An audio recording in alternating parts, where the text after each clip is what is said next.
Congress party చేసేది చిత్తశుద్ధి లేని శివపూజ లాంటిది. వాళ్ళకైతే చిత్తశుద్ధి లేదు, రాదు.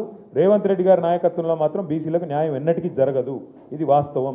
ఎవరు అవునన్నా కాదన్నా మీకు కూడా తెలుసు, మాకు కూడా తెలుసు. సరే మీరు కెమెరాల ముందు చెప్పలేకపోవచ్చు, మేము చెప్పగలుగుతాం, మేము చెప్తాం. అయితే మీతో ప్రార్థన ఏంది అంటే, మీ అందరితో కూడా మీరు ఎట్లయితే ఇవాళ మమ్మల్ని వచ్చి కలిసి మా మద్దతు కూడగొట్టే ప్రయత్నం చేస్తున్నారో, ముమ్మాటికి శాసనసభలో ఎట్లయితే మద్దతు చెప్పినామో, 10 ఏళ్ళు ప్రభుత్వంలో ఉన్నప్పుడు కేసీఆర్ గారి నాయకత్వంలో ఎట్లయితే బలహీన వర్గాల సంక్షేమం కోసం చిత్తశుద్ధితో ప్రయత్నం చేసినామో, కాంగ్రెస్ పార్టీ యొక్క మెడలు వంచేదాకా, బలహీన వర్గాలకు వాళ్ళు ఇచ్చిన ప్రతి మాట నిలబెట్టుకునేదాకా 1,00,000 కోట్లు ఇస్తామని చెప్పినారు 5 ఏళ్లలో. 2 ఏళ్ళు అయిపోయింది, 12,000 కోట్లు దాటలేదు. ఆ 12,000లో కూడా ఖర్చు చూస్తే మీరు లెక్క తీయండి దయచేసి, పెద్దలు ఉన్నారు, నాకు తెలిసి 8,000 కోట్లు కూడా దాటలేదు.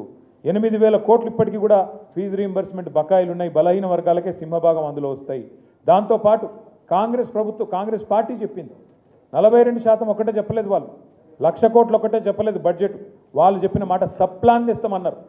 దయచేసి మీరు ఈ మాట నేను అంటుంటే మీరు తప్పు పట్టొద్దు, తప్పు అనుకున్నా దయచేసి నేనైతే చెప్పాల్సి వస్తుంది. ఎందుకంటే ఇప్పుడు 42% రిజర్వేషన్ ఓన్లీ ఇక్కడ వాళ్ళు తెచ్చిన జీవో ఓన్లీ ఎలక్షన్ల కోసం తెచ్చినారు. ఏది? లోకల్ బాడీ ఎలక్షన్స్ కోసం.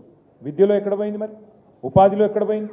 42% కాంట్రాక్టులలో ఇస్తామన్నది ఎక్కడ పోయింది? దాని గురించి ఎందుకు మాట్లాడతలేం మనం? ఇప్పుడు 4 సర్పంచ్లు అయితేనో, 4 ఎంపీటీసీలు అయితేనో, 10 మంది జెడ్పీటీసీలు అయితేనో కాదు కదా.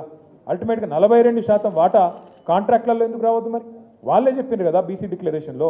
అది రావాలి అంటే కేవలం మనం ఓన్లీ రిజర్వేషన్ల గురించే మాట్లాడుతామంటే రిజర్వేషన్ అల్ల కూడా రావాలి కదా మరి. దయచేసి మీతో ప్రార్థన, దీన్ని విస్తరించండి.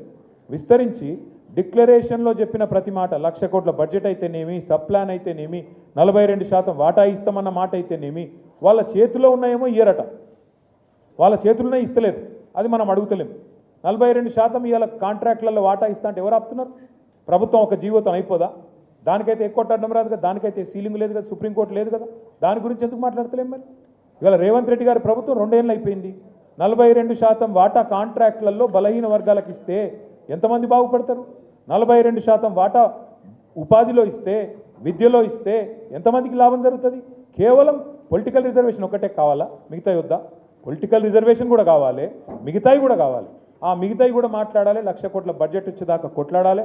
దానికి బీఆర్ఎస్ పార్టీ మీ బంధుకు సంపూర్ణంగా నైతిక మద్దతుగా మేము నిలబడతాం, మీతో ఉంటాం.